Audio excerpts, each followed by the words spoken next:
bridge with Subu and Kaza, wearing a pink dress made for children, with little pink bows in her hair giving her pigtails. Subu was standing a respectable distance away, wearing a green hoodie and jeans. Does she really have to wear that? You two need to be disguised. Otherwise, you'll get caught. Kaza explained with a smirk, having enjoyed forcing Karaki into the outfit. People will be less likely to look at a father-daughter duo and think they're villains, so for once you being a loli is actually useful. Never. Get me out of this or so help Elak. Karaki's protesting was interrupted, as Kaza's tail grabbed her by the neck and lifted her to Kaza's face. Listen here, you little shit. Kaza glared, letting a bit of fire come out of her mouth. You eat most of our food and drink most of the alcohol. You smell like shit because you almost never shower, you leave your clothes all around the damn ship, you never wash dishes, and you never clean after yourself. This, and fighting, are the only thing you're useful for, and you will pull your fucking weight. Is that understood? Yes. Yes. I fucking get it. Ack. Karaki said while Kaza choked her. Kaza released Karaki from her grip and left Karaki gasping for air. Good. Where did you even get this damn thing? Karaki asked while rubbing her neck. Oh, that's mine, Yoko said. She had been sunbathing in a bikini off to the side. I accidentally packed some of my clothes from back when I was a kid. I didn't want to throw it out because that just seemed like a waste, especially when it's your size. Bitch. Karaki muttered while wondering what she'd do to get back at her later. Alright, listen up, here is what you two are going to do, Kaza said.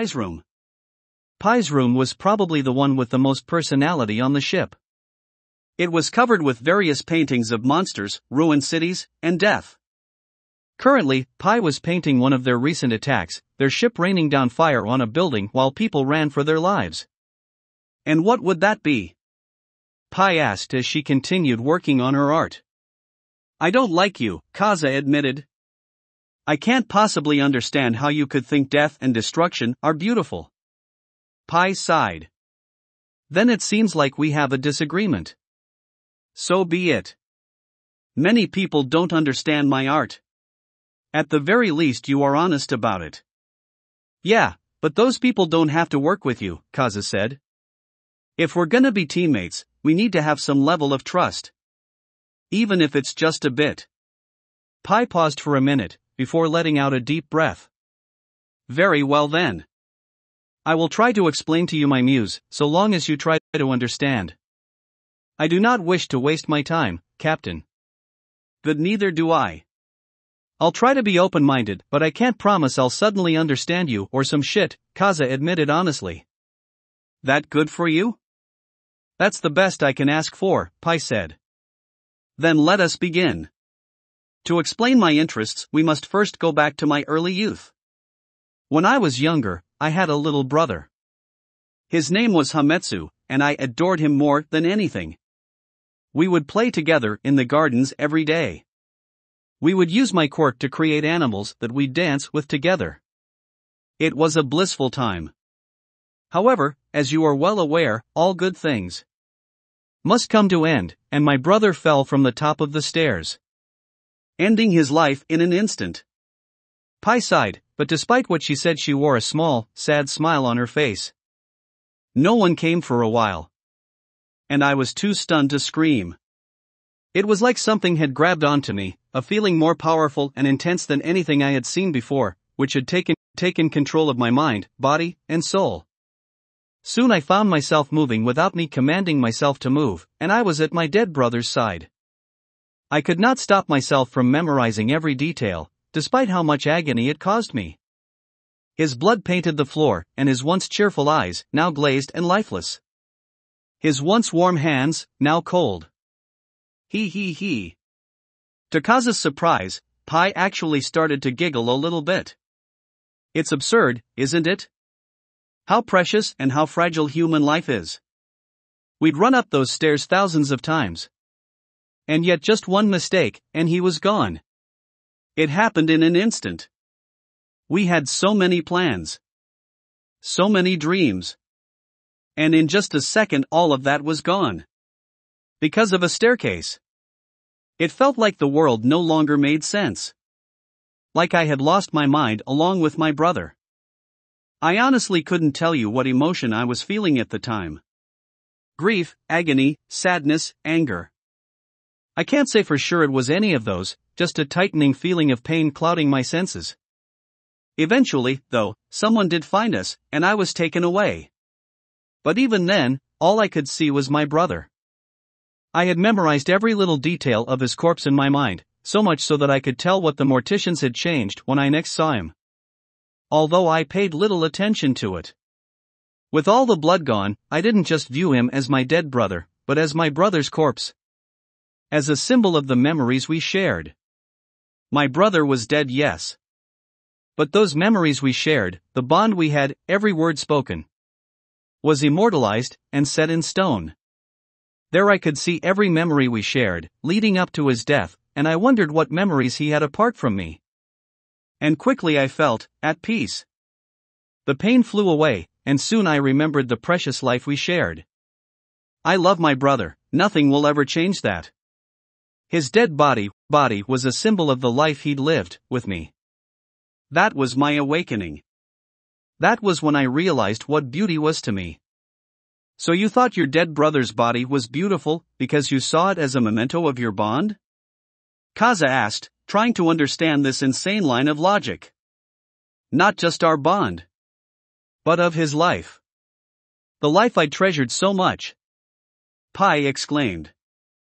I could see the story of his life unfold, begging to end, and I love it. Its ending caused me pain, but only because I loved the story so much, but of course, I could not view his corpse forever. But I still longed to see it. That was when I started to work on my first masterpiece. My brother's body. At first, I tried painting him from when he was at the funeral, but that body had too many alterations for my liking. So then I painted him from right after he fell down the stairs. It was good at first, but still, I thought I could improve. Perhaps take some creative liberties, and after much time, I created a masterpiece I have yet to outdo. My brother lied in my arms, as I kissed his forehead with a tear rolling down my eye, and a smile on my face. Many of our toys, drawings, and other things we held dear, were scattered about, covered in his blood. Completely symbolizing the life and death of my beloved brother. And everything he meant to me. It was only after I painted that, did I cry for the first time since his death. Tears of sadness, but also, tears of joy. Kaza was at a loss for words. She didn't know how to process any of what she just heard. Where were your parents during this? Grieving mostly, although when they did see my masterpiece, they were not as enthusiastic as Pai explained with a sigh. That was when I first learned that many others would not view my art the same way I did. I tried to tell them this piece was a celebration of his life, but they could not view it as anything other than his death. They urged me to create pieces of when he was alive, but they just didn't feel as powerful. Painting of when we played together and when we ate together could only show one moment of his life, maybe a bit more, but never the full story. Only my masterpiece could show that. The bond we shared, that death, powerful as it is, could never take away from us. But of course, an artist does not make one piece, and then never again. I needed to make more. Paintings that could capture that same sense of finality, grief, and completeness. That was when I started to see the art of destruction and death. When villains attacked, people would show their true colors in the face of such power, and when buildings were destroyed, you'd end of a history. Of a place where who knows how many people had lived or worked, and created wonderful memories, or terrible ones. I began searching up histories of places that were to be destroyed, or people that had just passed away, and trying to imprint their importance on paper. The end of a thing cements it signifies a beauty that surpasses all, in my opinion. That is why I am the way I am. That is my muse, my reason to live until my own gorgeous end. So you went mad with grief? Kaza summarized after hearing all that. Perhaps, but I don't truly care if I am considered mad or not. What matters is immortalizing the beauty of life and death. Pai finished. So, Captain. Do you still dislike me and my art? No, Kaza answered eventually. I'm not gonna say I understand a thing about any of what you just said, and to be honest, I don't want to. But I get that you are not just some kind of sadist. Still think you're insane though. Better than most. Pai shrugged, looking pleased. You seem like you have a good head on your shoulders, Captain. I am glad Mr. Midoriya picked someone as diligent as you to lead us. That will be it for this part. I hope everyone enjoyed. If you did, please leave a like and comment if you want part 33. If you want to hear more from me, subscribe. I hope to see you all in the next one.